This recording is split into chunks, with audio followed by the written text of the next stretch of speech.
well over 50. Let's keep up with the likes because it truly helps the growth of the channel. So keep banging in those likes. And if you're here for the first time, subscribe. Okay, Taron, let's talk about the first particular topic, which is the whole Mason Mount, Kai Havertz, and the introduction of Kante coming in the second half. We really need to deep this because there's something truly interesting that we need to talk about in this particular situation. Now, we can't completely rely on Lukaku to do everything game in, game out. And we've said it, even in the last review, players like Mount, Havertz, Ziyech, and even Werner who came in, and we'll talk about the Werner impact down the track, especially Kai and Mount, another lackluster sort of subpar performance. Mount, yeah, good off the ball, but on the ball, you've got to be decisive. You have to be decisive. You've got to find those passes, fluffing chances inside the box as well. Kai Havertz didn't look that great either, fluffing chances inside the box. Some of the passes weren't great.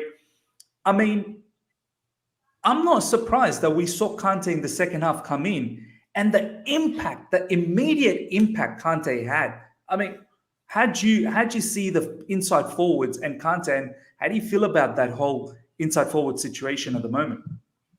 I think it's a bit of adaptation period for Mount and Havertz. They played the whole season, the Champions League winning run without a known number 9. So it will take time for them to adapt with playing off someone else, not using their own abilities to kind of be a target man, rotate, pull defenders out of position there. I say not as important as they were before with Lukaku there now. Mount and Havertz would always be the main focal points in our team last season in the attack. You know, Mason Mount, every single time he had an attack, he'd link up the midfield in the attack, drive forward, try and find Timo, try and find someone else. And Kai Havertz was just that kind of free roam drift, as we saw in the CL final, Crystal Palace, so many games. So it's a bit of a different kind of, I say, look on things with Lukaku there. He's taken up, I say, a big portion of that midfield, of that forward three. So I think with more games together, more connections in training, more minutes together, the link up will come. It won't obviously click straight away. Lukaku, I believe at Inter Milan, he didn't play in such a possession-based system. So playing with the ball a lot maybe does take some adaptation as well. But yeah, to talk about Kante a little bit now, I think the impact that guy had, absolutely world-class. And I knew it was going to happen. As soon as he came on, I knew his intensity would be too much. I felt in the first half, our midfield was getting overloaded quite a lot. Tottenham kind of saw Jorginho and Kovacic as a weakness maybe in our team, kind of overloaded Højbjerg and a lot of other players. Kane was dropping in a lot. Lo Celso was kind of occupying that space, Dele Alli. And our midfield was getting dominated a lot in the first half. And what does Tuchel do straight away? He looks and sees the main issue in that team, doesn't dwell on it, doesn't think about it, brings on Kante straight away and look at the impact. I mean, not all the goals were to do with Kante, but just the whole impact that he had in the game. Spurs, the main area they were influenced, like I said, was their midfield. As soon as that was kind of, taken out of proportions, they had nothing in that game at all. As soon as that dominance was taken away from them, they really just relied on long balls. They relied on individual brilliance to get them through. They had no real kind of, way of dealing with that. And that kind of shows the difference in tactical nous between Nuno and Tuchel. Again, many occasions Tuchel has changed the game with substitutions, and it's completely worked to our favour. It's just absolutely beautiful to see. And Kante, in the forward three, I thought he was providing so much end product. He was driving through. He was making good decisions with passing to Lukaku, to Mount. He wasn't making bad decisions. And yeah, Tottenham really couldn't deal with it. Højbjerg's main job was to deal with Mason Mount. I believe he was told by Nuno to man-mark Mason Mount, get him out of the game. But as soon as Kante came on, Højbjerg, who was he going to man-mark? What was he going to do? And I didn't realise Højbjerg was playing in that second half. I thought it was beautiful from Kante. So yeah, to summarise, I think the midfield, the forward three, it will take some time to adapt. We can't expect it to happen just like that. The international break was there as well.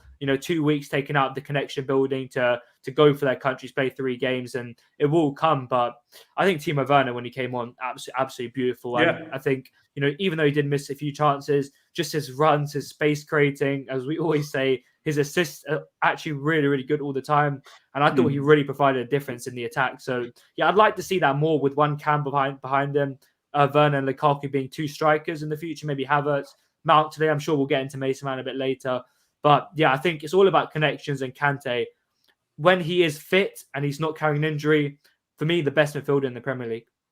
No, for sure. I mean, Ishan, I completely understand what Taron's saying about chemistry and whatnot, but I feel like the basic fundamentals of Kai Havertz and Mount, like just passing, making the right decision in the box, I can't put that all on chemistry. Do you know what I mean? I feel like Those are basic stuff that you need to just have. And we're in September. I know it's still early days, but I feel like these guys are still living in last season. They got to snap out of it and sort of focus on this season. And as I said, we can't be solely relying on Lukaku. Lukaku didn't score today. He probably could have scored. But luckily enough, we got away with Thiago Silva, brilliant goal. Obviously, then Kante, long-range shot, which deflected, which we'll talk about the goals in details, Rudiger, of course. But are you surprised that change happened at halftime? Because I personally felt, I'm not surprised. When I saw that change take place, I thought, you know what? Mount off, Kante in. I'm okay with that because Kante is going to give that extra drive, more sort of, ability to be almost everywhere, which he was. And with the ball, he's so underrated. People don't understand. Him carrying the ball is very, very underrated. He's so good in carrying the ball, made good decisions as well. Not to say that he didn't miss some of the passes, but overall made a huge impact off the bench. How'd you basically make out the inside forwards and the introduction of Kante?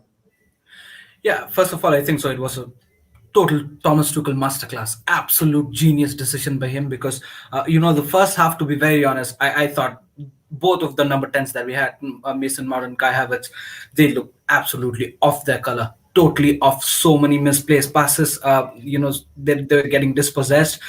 Mason Mount, like you said, off the ball work rate was fine. But the thing is, if you're a number 10, then you're one of the main guys to be the creator, to just go out there and make those crucial passes, go into that box, take one-on-one, and look out for Lukaku because you know the fact that he's your main man. And if you don't look out for him, create space for him, then maybe the role of number 10, you're not justifying that. And your off the ball work rate just does not make the whole work attacking scenario solved. It makes a bit of a clutter there because as a number 10 you need to play those attacking roles more than the defensive roles. The attacking role to you is more. So yeah, for me, a Mount looked colorless to me. I'll be very, very honest with you because we all know that he can be very much better than this. Mason Mount is definitely better than this, and also I'm not worried at all because he'll find his feet, he'll find the whole chemistry and then bounce back strong. Now I do agree with Taron that it might take there might be a factor of adaptation there because of Lukaku. The thing is, again, I cannot agree with you, Ms. more than that the point that you just made, that these are just the basic things that you need to do, and you cannot be overlooking these stuffs. There is the chemistry factor. Like Taron, also right, there is a factor. Also, Mason Mount plays for England. He plays. He has Harry Kane there, who's their main man, right? So he's already acquainted to the fact that you've got a main striker and you need to, play accordingly with that. And that should resonate here in Chelsea as well, because you've got Lukaku. Now people will come up and say, oh, Lukaku did not score this and that. No, come on. First of all, he was heavily man-marked. Second of all, Mason Mount and Kai Havertz did not, had their chemistry in such a way that Lukaku would come up into the play and have something out of nothing. There was no chance. So yeah, to me the first half was more like Mason Mount did not look good, and then the attacking progress was absolutely did not look very, very good. It was kind of depressing because I thought that we could have done so much better. Now Thomas Tuchel comes up and just changes N'Golo Kante. First, I was surprised. I was expecting a change, and definitely it had to be Mason Mount because, listen, Kai Havertz also did not have the best of the game. Mason Mount or Kai Havertz? I thought one of them would have. Out of one of the two, one had to go. Right now, the thing is that Mason Mount, we're reluctant to put Mason Mount out because of his off-the-ball work rate. Yeah. Now, for that, maybe N'Golo Kante comes in because he's probably off the ball. He's the best in the world. I mean, off the ball, N'Golo Kante is just world class. I have not seen a player like N'Golo Kante for ages off the ball, and that's why N'Golo Kante comes in, and that off the ball scenario is covered. Also, the thing which was missing from Mason Mount was the final passes in the final 20-30 yards of the pitch, and N'Golo Kante is better in that. At this point of time, he's more reliable than Mason Mount because Mason Mount looks a bit off form. So N'Golo Kante comes in, and you saw so many chances that he created. Also, the goal that he got. Kudos to N'Golo Kante. He's definitely world class, and totally agreed with Taron, man. The moment he came in, he just had that spark, and maybe that's why in the preview, I said that I wanted him in the pitch because I wanted that spark right from minute one, because we could have maybe ended the whole game in first half itself. But it is what it is, and he came up in the second half and showed the world why he's one of the best.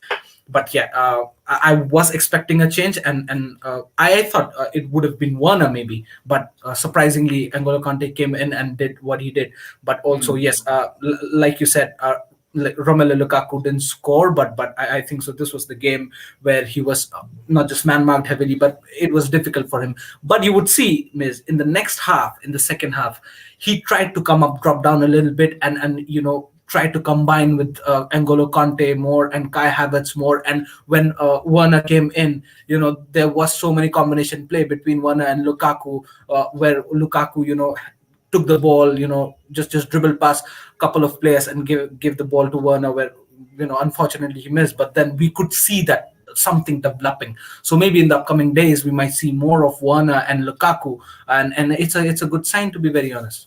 No, for sure, man. I mean, I really thought Lukaku played well overall, even though he didn't get his goal. But I thought his hold up, link up in the first half, he was really sliding the balls into the paths of Mount, Havertz.